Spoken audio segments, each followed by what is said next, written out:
हरियापुर गांव में मोहन नाम का एक मछुआरा रहा करता था। मोहन अपने गांव का सबसे खुशहाल मछुआरा माना जाता था। एक सुबह दो मछुआरे नदी के किनारे अपनी नाव में बैठे हुए थे। वो काफी देर से नदी के पानी में जाल फैलाए बैठे थे। ए मछली चल आ जर मेरे जाल में, ओ मछली अरे आ भी जा। क्या कहे, हम दोनों को जाल फैलाए कितनी देर हो गई है, लेकिन हमारे जाल में एक भी मछली ना फंसी। अरे भैया, हर किसी की किस्मत मोहन जैसी नहीं होती है। हाँ, ये बात तो तुम बिल्कुल सही कह रहे हो। अरे भैया, मोहन जब भी अपना जाल नदी में फेंकता है, पता नहीं कहां से सारी मछलियां उसके जाल में भर जाती हैं। मानो मछलियां उसी के जाल में फंसने के लिए बेताब रहती हैं और कहती है, तू जाल फेंक, मैं आई आई आई आई आई। तभी मोहन अपनी नाव लेकर वहां आ गया। लो भैया, हाजिर हो गए हमारे मछुआरों के हीरो, मछली पकड़ने में माहिर। और उसने नदी में जाल फेंक दिया। कुछ ही देर में मोहन का जाल मछलियों से भर गया। अरे भैया, किस्मत हो तो तुम्हारे जैसी हो। सब भगवान की कृपा है, अब इसमें मैं क्या कर सकता हूं।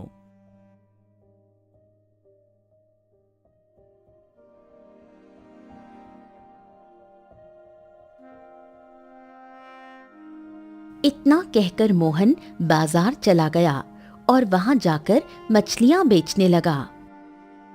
ताजी ताजी मछलियां ले लो, ताजी ताजी मछलियां ले लो, अच्छी अच्छी मछलियां ले लो, अभी अभी नदी से पकड़ कर लाया हूँ। कुछ ही देर में मोहन की सारी मछलियां बिक गईं और वो खुश होकर अपने घर चला गया। घर पर जाकर मोहन ने अपनी पत्नी को दर्द से करहाते देखा और वो बुरी तरह से चौंक गया। दरअसल मोहन की पत्नी गर्भवती थी। अरे अरे अरे, क्या हो गया? ये तुम दर्द से क्यों तड़प रही हो? जाकर जल्दी से दाई को बुला कर लाओ। ऐसा लग रहा है जैसे मुझे प्रसव पीड़ा प्रारंभ हो गई है। ये सुनकर मोहन दौड़ता हुआ दाई अम्मा के घर गया।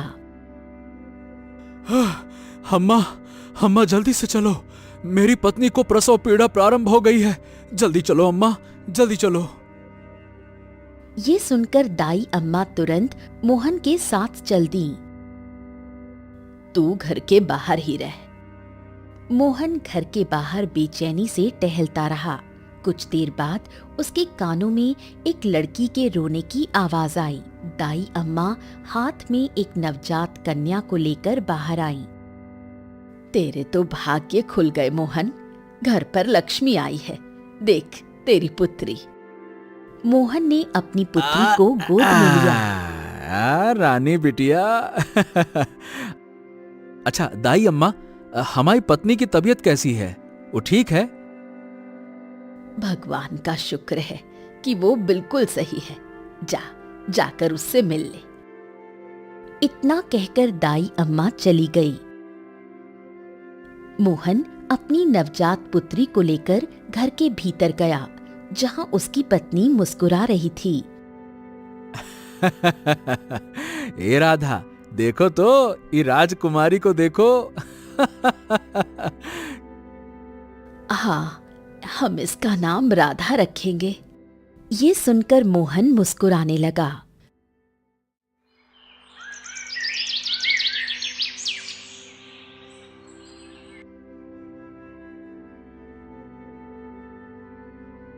कुछ दिन हंसी खुशी बीत गए।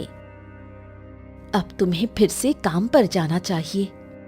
हाँ, तुम बिल्कुल सही कह रही हो भाग्यवान। अरे पुत्री की आने की खुशी में हम इतना मगन हो गए कि भूल ही गए कि हम मछुआरे हैं, जाकर मछली भी पकड़ना है। बताओ भला। चलो अब जाते हैं। मोहन दोबारा अपनी नाव लेकर नदी के किनारे गया, जहाँ वही दो मछुआरे बैठे थे। लो भैया, अब देखना आ गया खिलाड़ियों का खिलाड़ी, अरे मछुआरों का हीरो। चलो भैया, सब लोग अपने अपने जाल समेट लो, यही पकड़ेंगे सारी मछलियां। अब तो हम बस खेल देखेंगे। फेंको भैया। मोहन ने अपना जाल फेंक दिया, मगर काफी देर तक कुछ नहीं हुआ। अरे ससुरा, ये का हो गया? ये तो कमाल हो गया। ए मोहन, तू जब भी जाल फेंकता था तेरा तो पूरा जाल भर जाता था रे, ये का हुआ? हाँ, पता नहीं आखिरकार ये क्या रहस्य है। मोहन सुबह से शाम तक बैठा रहा, लेकिन एक भी मछली नहीं फंसी। थक हार कर मोहन चुपचाप घर चला आया।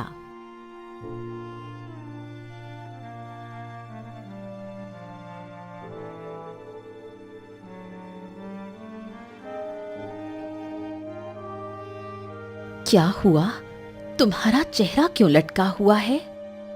अरे क्या कहूँ भाग्यवान, आज मैं सुबह से शाम तक नदी के किनारे जाल फैलाए बैठा रहा। बताओ भला, एक भी मछली ना फंसी। पता नहीं ऐसा कैसे हो गया। चिंता क्यों करते हो? आज नहीं फंसी तो कल फंस जाएंगी।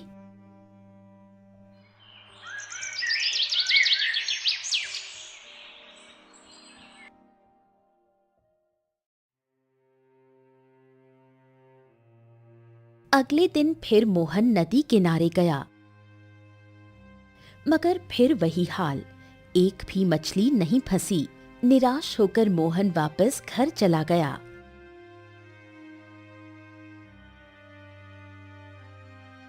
उस दिन के बाद मोहन जब भी नदी के किनारे देर शाम तक बैठा रहता, उसके जाल में एक भी मछली नहीं फंसती। जो मछुआरे पहले मोहन की किस्मत पर नाज किया करते थे, अब वही मछुआरे उसका मजाक उड़ाने लगे। एक दिन मोहन नदी के किनारे गया और आकाश की ओर देखकर बोला, हे भगवान, कई दिनों से हमारे जाल में एक भी मछली ना फंसी। अरे घर में जितने भी पैसे थे सब खर्च हो गए। आज तो मेरा जाल मछलियों से भर देना। हाँ। इतना कहकर मोहन ने अपना जाल नदी में फेंक दिया। कुछ देर बाद उसके जाल में केवल एक मछली फंसी। ये मोहन, वो दिन चले गए जब तेरे जाल में मछलियां फंसती थी। अरे खिलाड़ी की हवा निकल गई लगता है, हमारा हीरो तो फुस हो गया। अरे मुझको तो लगता है जब से तू बेटी का पिता बना है तभी से तेरे बुरे दिन शुरू हो गए हैं। अरे बिल्कुल सही बात कही। मुझे तो लगता है कि इसकी बेटी मनहूस है, मनहूस। ये सुनकर मोहन क्रोधित हो गया। खबरदार, जो मेरी बेटी के बारे में एक शब्द भी बोला, जबान खींच लूंगा मैं। अरे अरे अरे अरे, इतना क्रोधित क्यों होते हो भाई? अरे ये मैं नहीं कह रहा, ये सारा गांव कह रहा है। अबे तू नहीं जानता क्या मोहन? सुन, सारे गांव में ये बात पहले से प्रसिद्ध थी कि भैया मोहन तो बड़ा किस्मत वाला मछुआरा है। यही ससुरा तुमको हीरो कहता था और सब लोग मानते थे कि मोहन का जाल कभी खाली नहीं जाता, भर भर के मछलियां पकड़ता है। लेकिन भैया, जब से तुम्हारी पत्नी ने एक पुत्री को जन्म दिया है, तब से तेरे जाल में एक भी मछली ना फंसी। अब तो सारे गांव में ये बात प्रसिद्ध हो गई है कि मोहन की पुत्री मनहूस है। उसी की वजह से तेरी किस्मत बिगड़ गई और तेरी आर्थिक स्थिति दिन ब दिन कमजोर होती जा रही है। हाँ।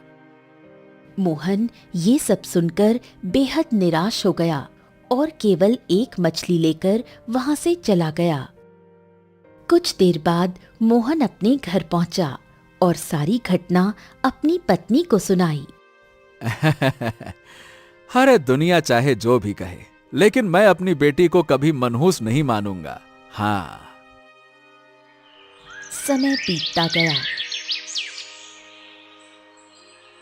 देखते ही देखते मोहन की पुत्री राधा 5 वर्ष की हो गई। परंतु अब मोहन की आर्थिक स्थिति बहुत ही दयनीय हो चुकी थी।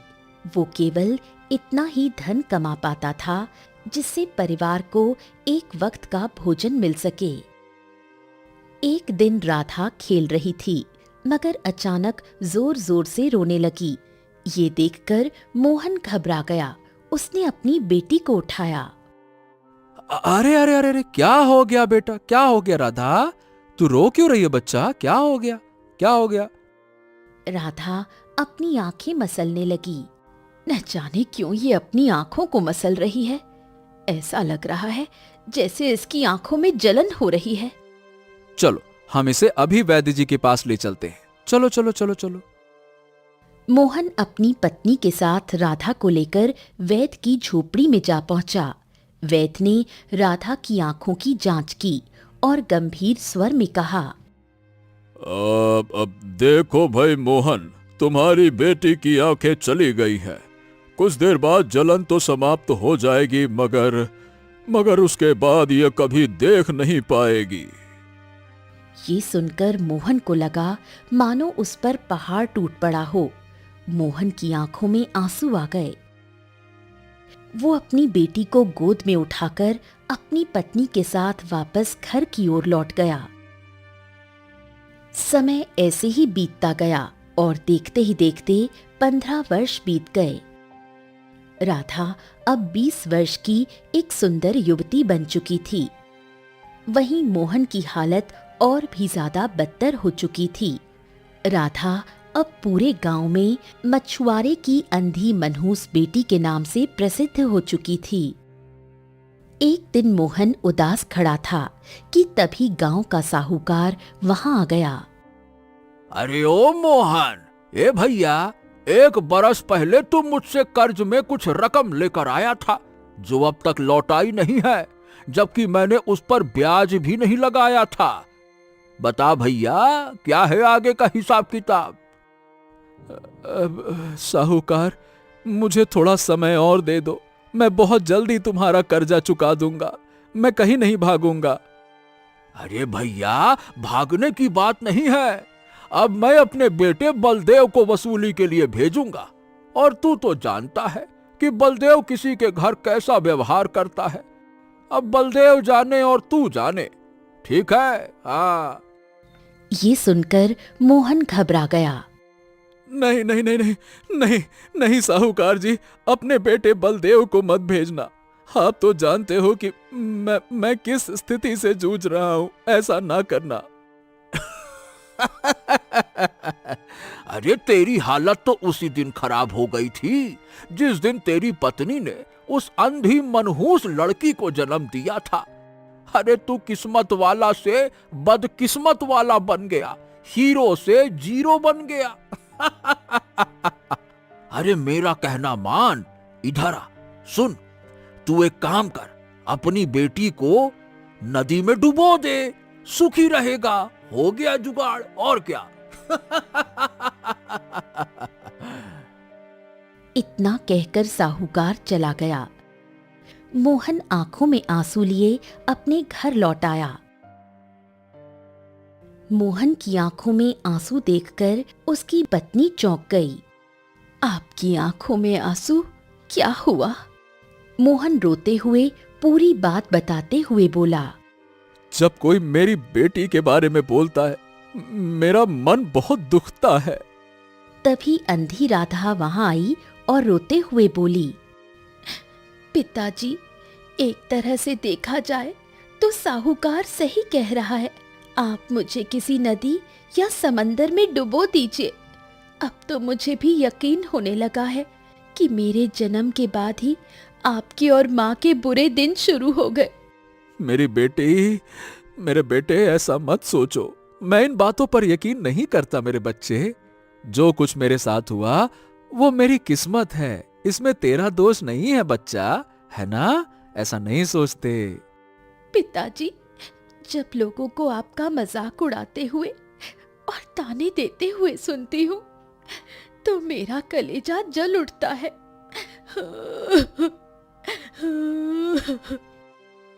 इतना कहकर राधा फूट फूट कर रोने लगी कुछ देर बाद वो सो गई।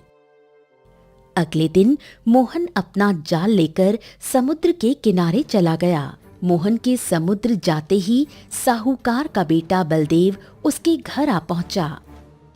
ए मोहन, अरे मोहन कहाँ गया रे? बाहर निकल, मुझको पिताजी ने भेजा है कर्ज लेने के लिए। बाहर तो आ। कहाँ है मोहन? ए मोहन! हम आपका कर्ज बहुत जल्दी चुका देंगे। तभी बलदेव की नजर राधा पर पड़ी। उसकी सुंदरता देखकर उसकी आंखों में वासना चमक उठी। मैंने तो सुना था कि मोहन की लड़की अंधी और सुंदर है, पर ये इतनी सुंदर होगी ये नहीं सोचा था मैंने। अरे इतनी सुंदर लड़की तो मनहूस हो ही नहीं सकती। इतना कहकर बलदेव ने वासना भरी निगाहों से राधा का हाथ पकड़ लिया। हाथ छोड़ बलदेव, तेरी हिम्मत कैसे हुई मेरी बेटी का हाथ पकड़ने की? बलदेव ने उसे धक्का दे दिया। अरे चली जा बूढ़ी, मैं तेरी बेटी को हवेली ले जा रहा हूँ।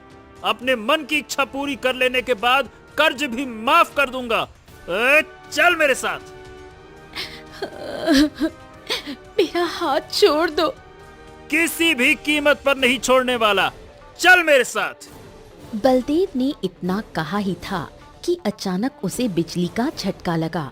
उसके हाथ से राधा छूट गई।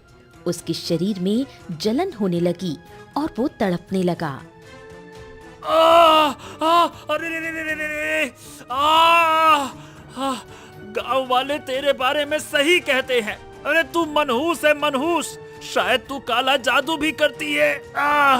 अरे रे, मेरे शरीर में आग लग रही है। अरे रे रे रे रे रे रे रे रे, बलदेव चिल्लाते हुए घर से बाहर भाग गया। बलदेव दौड़ता हुआ अपनी हवेली पहुंचा। उसका चेहरा लाल हो चुका था। साहूकार उसे देखकर घबरा गया। अरे अरे अरे अरे, ये क्या हो गया बेटा? तुम ठीक तो हो? क्या बात है? अरे रे रे रे रे रे रे, पिताजी, मैंने राधा का हाथ पकड़ लिया था। उसके बाद मेरे पूरे शरीर में आग सी लग गई। अरे रे रे रे रे रे रे, ऐसा लग रहा है जैसे कोई मेरी त्वचा को जला रहा हो। अरे रे रे रे, बलदेव इतना ही कह पाया था कि तभी उसके शरीर ने धीरे धीरे पत्थर का रूप लेना शुरू कर दिया। साहूकार फूट फूट कर रोने लगा। कुछ देर बाद वो क्रोध से कांपते हुए चिल्लाया। राधा, तूने मेरे बेटे को पत्थर बनाया है। अब मैं तुझे और तेरे पिता को इस गांव में रहने नहीं दूंगा। हाँ। साहूकार ने गांव के कुछ लोगों को एकत्र किया और राधा के घर पर पहुंचा। मोहन इतने लोगों को एक साथ देखकर चौंक गया। तेरी अंधी बेटी की वजह से मेरा पुत्र पत्थर का बन गया। वो मनहूस तो है ही, साथ ही तंत्र क्रिया भी करती है। उसी ने मेरे बेटे को पत्थर बना दिया। क्या आप ये क्या कह रहे हैं साहूकार? कुछ भी कहे जा रहे हैं। मेरा बेटा कर्ज वसूलने तेरे घर आया था और अचानक से उसके शरीर में जलन शुरू हो गई और मेरी आंखों के सामने वो पत्थर बन गया। ये ऐसे ही थोड़ी हो सकता है।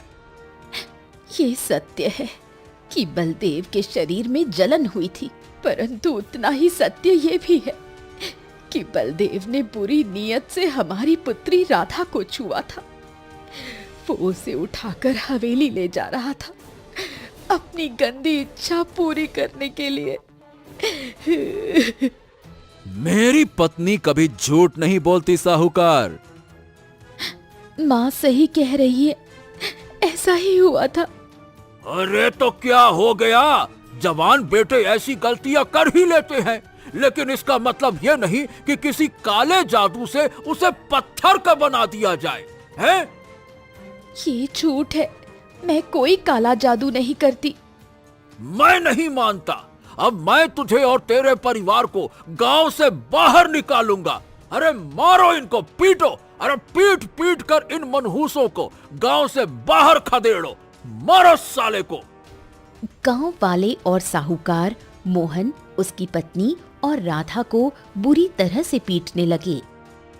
थोड़ी ही देर में वो लहूलुहान हो गए।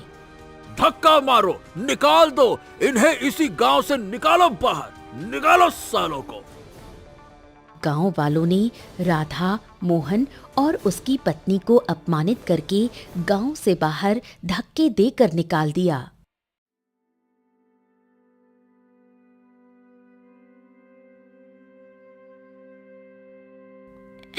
पिताजी, ये सब कुछ मेरा ही दोष है। मुझ जैसी पापी अंधी लड़की को किसी के घर जन्म लेने का कोई अधिकार नहीं। बेटी, बेटी अपने ऊपर दोष मत दे। दुनिया चाहे जो भी कहे, मैं तुझे कभी मनहूस नहीं मानूंगा। ना बेटी ना, चुप हो जा, मैं हूँ, तेरी माँ है, तेरे साथ है। वो सब तो ठीक है, पर अब हमें अपमानित करके बाहर निकाल दिया गया। हम तो पहले ही गरीब थे, अब जंगल में जिएंगे कैसे? अरे अब देखते हैं किस्मत हमें कहाँ ले जाती है। चलो। मोहन अपने परिवार के साथ जंगल की ओर भटकने लगा। राधा और उसकी माँ भूख से बेहोश हो गईं। ये देखकर मोहन घबरा गया। हे भगवान, मैं तो इंसानों की बस्ती से बहुत दूर हूँ। मेरी पत्नी और बेटी दोनों बेहोश हैं। अब कहाँ से मदद लाऊं? तभी मोहन की नजर एक घने वृक्ष के नीचे बैठे एक साधु महाराज पर पड़ी। वो दौड़ता हुआ उनके पास गया। साधु महाराज, साधु महाराज, साधु महाराज, मेरी मदद कीजिए। तुम इतने विचलित क्यों हो? क्या हो गया, बताओ। मोहन ने साधु को पूरी घटना बताई। साधु खड़ा हो गया और मोहन के साथ वहां पहुंचा जहां राधा और उसकी मां बेहोश पड़ी थीं। लगता है तुम्हारे ऊपर बहुत समय से दुख का साया है। मुझे विस्तार से शुरू से अंत तक सब बताओ। मोहन ने उसे पूरी कहानी सुनाई। बेटी के जन्म से पहले का सुखी जीवन और उसके बाद लगातार दुख और तिरस्कार। समझ गया।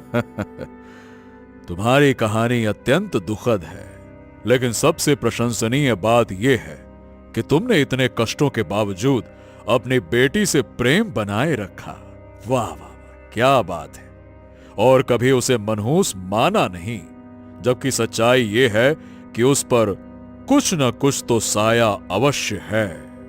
हाँ साधु महाराज, आप ये क्या कह रहे हैं? बच्चे, इस संसार में कोई घटना बिना कारण के नहीं घटती। यदि तुम्हारी बेटी के जन्म के बाद ये सब कुछ हुआ है तो अवश्य ही कोई बड़ा रहस्य है। हर इंसान को अपने कर्मों का फल भुगतना पड़ता है। परंतु महाराज, मेरी बेटी ने तो कोई पाप ही नहीं किया है। 5 वर्ष की उम्र में ही उसकी आंखों की रोशनी चली गई थी। अब तक तो उसने जीवन में केवल और केवल ताने और अपमान ही सहे हैं। बेचारी पाप कहां से करेगी? नहीं नहीं नहीं नहीं नहीं, कुछ पाप हमारे पुनर्जन्म के भी होते हैं जो कभी पीछा नहीं छोड़ते। लेकिन जो रहस्य है वो सामने आएगा। अब तुम एक काम करो, यहां से दाहिनी दिशा की ओर जाओ। वहां तुम्हें धुलियापुर नाम का एक गांव मिलेगा। उस गांव के पास के लोग बहुत दयालु हैं, वो तुम्हारी मदद करेंगे। मैं यहीं इसी वृक्ष के नीचे बैठा मिलूंगा। जाओ। जी जी महाराज। और हां, जब तुम उस गांव को देखोगे समझ जाओगे कि इस संसार में केवल तुम्हारी पुत्री ही अंधी नहीं है। इतना कहकर साधु ने मंत्र पढ़ा। अगले ही पल राधा और उसकी मां को होश आ गया। साधु रहस्यमय अंदाज में फिर से वृक्ष के नीचे जाकर आंखें बंद कर बैठ गया। मोहन अपनी पुत्री राधा और पत्नी के साथ साधु महाराज द्वारा बताए गए मार्ग पर निकल पड़ा। कुछ दूर चलने के बाद उसे एक गांव दिखाई दिया। मोहन राधा और उसकी पत्नी के साथ गांव की सीमा में प्रवेश कर गया। गांव की सीमा पर ही एक व्यक्ति मिला जो मोहन से कुछ विचित्र तरीके से बात करने लगा। ए भैया, कौन हो तुम? ऐसा लग रहा है कि तुम्हारे साथ 2 लोग और हैं। मोहन ने देखा कि वो व्यक्ति कहीं और देख रहा था और बात कुछ और दिशा में कर रहा था। आप कौन हैं? आप आंखों से देख नहीं सकते क्या? आप देख कहीं और रहे हैं और बात कहीं और से कर रहे हैं। ये क्या चक्कर है? मैं इस गांव का मुखिया हूं और सत्य ये है कि इस गांव में केवल मैं ही नहीं बल्कि सारा गांव ही अंधों का है। ये सुनकर मोहन चौंक गया। उसे साधु महाराज की कही बात याद आ गई। इस संसार में केवल तुम्हारी पुत्री ही अंधी नहीं है। पर यह बताओ कि तुम कौन हो और हमारी बस्ती में बरसों से कोई बाहर का मनुष्य तो नहीं आया। फिर कौन हो तुम? ये समझ लीजिए कि मैं और मेरा परिवार मुसीबत के मारे हैं। मेरी पुत्री भी अंधी है। मुखिया की आंखों से आंसू निकल पड़े। ओह, हम जानते हैं कि अंधे होने का दुख क्या होता है। चलो चलो, तुम मेरे घर पर चलो, चिंता मत करो। चलो चलो चलो चलो। मुखिया उन्हें अपने घर ले गया, भोजन कराया और कहा, तुम लोग जब तक चाहो यहाँ पे रह सकते हो, ठीक है? मगर आपका सारा गांव अंधा है, तो आप लोग ये बताइए कि आप लोग काम धाम कैसे करते हैं? इसके पीछे एक बहुत बड़ी घटना है। समझ लो, ये सारा गांव जन्म से अंधा नहीं था, हमें अंधा बना दिया गया। क्या? हाँ, अगर तुम इस रहस्य को जानना चाहते हो तो कुछ दूर जाना होगा। वहां एक साधु महाराज एक वृक्ष के नीचे तपस्या करते हैं। वही इस सब के साक्षी हैं, उनसे मिलो। ये सुनकर मोहन आश्चर्यचकित हो गया। वो समझ गया कि ये वही साधु है जिन्होंने उसे इस गांव भेजा था। मोहन अपनी पत्नी और राधा को साथ लेकर उस साधु के पास दोबारा जा पहुंचा। प्रणाम साधु महाराज। महाराज, ये सब क्या रहस्य है? साधु रहस्यमयी अंदाज में मुस्कुराकर मोहन की ओर देखने लगे। क्या तुम जानते हो मोहन कि जिस गांव से होकर आए हो वो पूरा गांव अंधा किसी कारण से बना था? किसके कारण से? साधु ने रहस्यमयी मुद्रा में राधा की ओर उंगली से संकेत किया। तुम्हारी पुत्री राधा की वजह से। साधु महाराज, ये कैसा मजाक कर रहे हैं आप? मैं तो इस गांव में कभी आई ही नहीं। इस जन्म में नहीं, लेकिन पिछले जन्म में तुम्हारी ही वजह से यह गांव अंधा बना था। क्या मतलब? क्योंकि पिछले जन्म में तुम कोई साधारण मनुष्य नहीं थी, तुम एक जलपरी थी, और वो भी कोई साधारण जलपरी नहीं बल्कि जल परियों की रानी। इतना कहकर साधु ने मंत्र पढ़ा। अगले ही पल राधा बेहोश होकर जमीन पर गिर गई।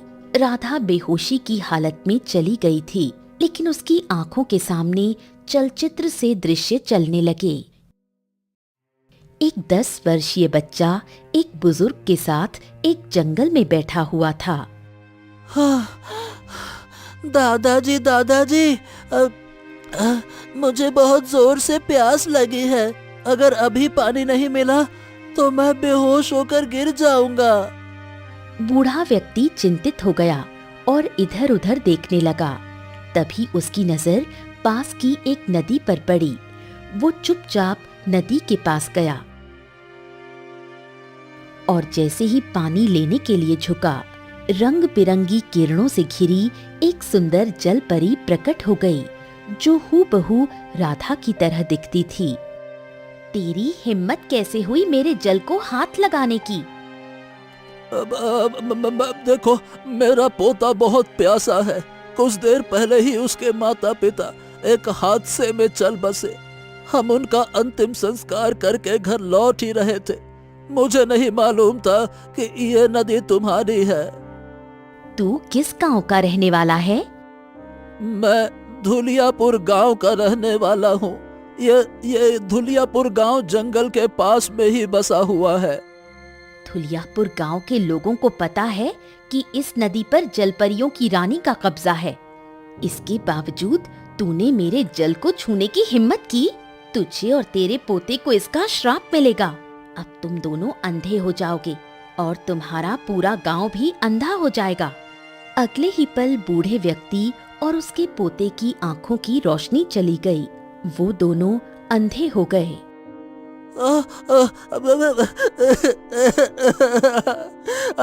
अरे जलपरी जी, हमको माफ कर दो रानी, हमको माफ कर दो, माफ कर दो। एक बार जो श्राप मैं दे दूं वो वापस नहीं लेती। उसी समय वहां एक साधु प्रकट हो गया। तुमने ये बहुत बड़ा पाप किया है। इतनी छोटी सी बात पर किसी को अंधा बनाना, ये घोर अन्याय है। यहाँ से चले जाओ साधु, वरना तुझे भी श्राप दे दूंगी। अपना श्राप वापस ले लो। मैं इस जन्म में तो अपना श्राप कभी वापस नहीं लूंगी। तो सुन, तू मुझे नहीं जानती। मैं कोई साधारण साधु नहीं हूँ। जैसे तूने पूरे गांव को अंधा कर दिया, वैसे ही अब मैं तुझे श्राप देता हूँ। तेरी अभी और इसी समय मृत्यु हो जाएगी। फिर तू एक मछुआरे के घर जन्म लेगी और तेरे जन्म के साथ ही तुझ पर मनहूसियत का साया रहेगा। और जब तक तू अपने श्राप को मिटाएगी नहीं, तब तक तू सुखी नहीं रहेगी। तथास्तु। इतना कहते ही जल परी के शरीर में आग लग गई।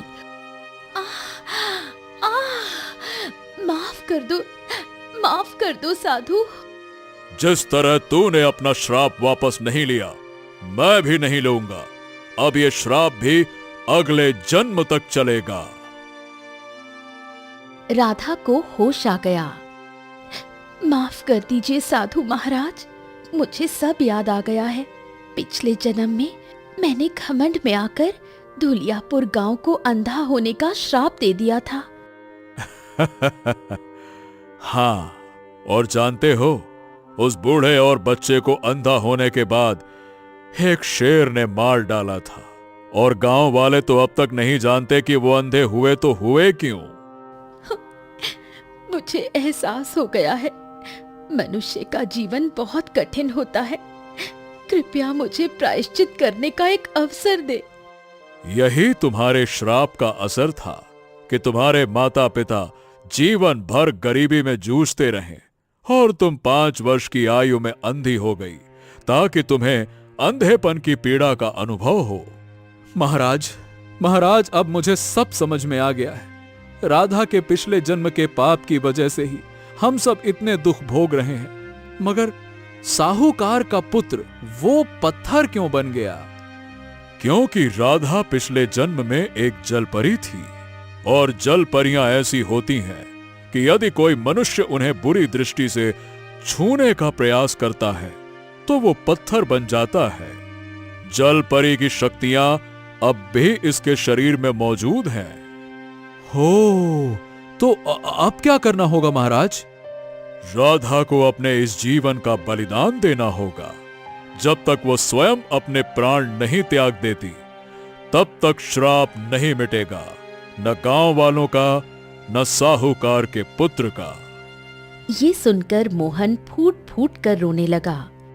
मैं तैयार हूँ, मैं अपने प्रायश्चित के लिए बलिदान देने को तैयार हूँ। इतना कहते ही राधा की आंखों से रंग बिरंगी किरणें चमकने लगी। वो चौंक गई। पिताजी, मुझे सब कुछ दिखाई दे रहा है। क्योंकि तुम्हारे वचनों में सच्ची श्रद्धा थी। जब मनुष्य सच्चे मन से पश्चाताप करता है, तभी श्राप समाप्त होता है बच्चा। जाओ, अब जाओ, धुलियापुर गांव के लोगों से माफी मांगो। फिर अपने गांव जाओ, जहां से तुम्हें अपमानित करके निकाला गया था, सबसे क्षमा मांगो। फिर तुम्हारे ऊपर से मनहूसियत का साया भी समाप्त हो जाएगा, और तुम्हारे माता पिता के गरीबी के दिन भी। जाओ, तथास्तु। साधु की बात सुनकर राधा, मोहन और उसकी पत्नी नतमस्तक हो गए। उन्हें अब अपने अंतिम कर्म की राह मिल चुकी थी। राधा तुरंत अपने पिता मोहन और माँ के साथ उस रहस्यमयी गांव की ओर चल पड़ी, जहाँ के मुखिया ने उन्हें सहारा दिया था। जैसे ही तीनों गांव में पहुंचे, वहाँ उत्सव सा माहौल था। अरे अरे मोहन, जैसे ही तुम मेरे घर से गए, कुछ ही पल के बाद मुझे और सारे गांव वालों को दिखाई देने लगा। बरसों बाद उजाला देखा है हमने। हाँ। मुखिया की बात सुनकर राधा की आंखों में आंसू आ गए। उसने हाथ जोड़कर गांव वालों को सच्चाई बताई, अपने पूर्व जन्म की कथा सुनाई और क्षमा मांगी। ये सब मेरे ही कारण हुआ था। पिछले जन्म में मैंने अपने घमंड में आपको श्राप दिया था। इस जन्म में मुझे वो श्राप खुद झेलना पड़ा। कृपया मुझे माफ कर दीजिए। गांव के सभी लोग राधा के चरणों में झुक गए और उसकी महानता को नमन किया। कुछ देर बाद राधा अपने माता पिता के साथ अपने उस गांव में पहुंची, जहां से उन्हें अपमानित करके निकाला गया था। इस बार वहां स्वागत की शहनाइयां बज रही थीं। साहूकार का बेटा बलदेव पत्थर से फिर मनुष्य बन चुका था। उसने राधा को देखते ही सिर झुका लिया। आपने हमें बहुत दुख दिए, परंतु अब मैं ये कहती हूँ कि मैं आपको और आपके बेटे को और पूरे गांव को दिल से क्षमा करती हूँ। ये सब मेरे ही पिछले जन्म के पापों का परिणाम था। अब उसका अंत हो चुका है।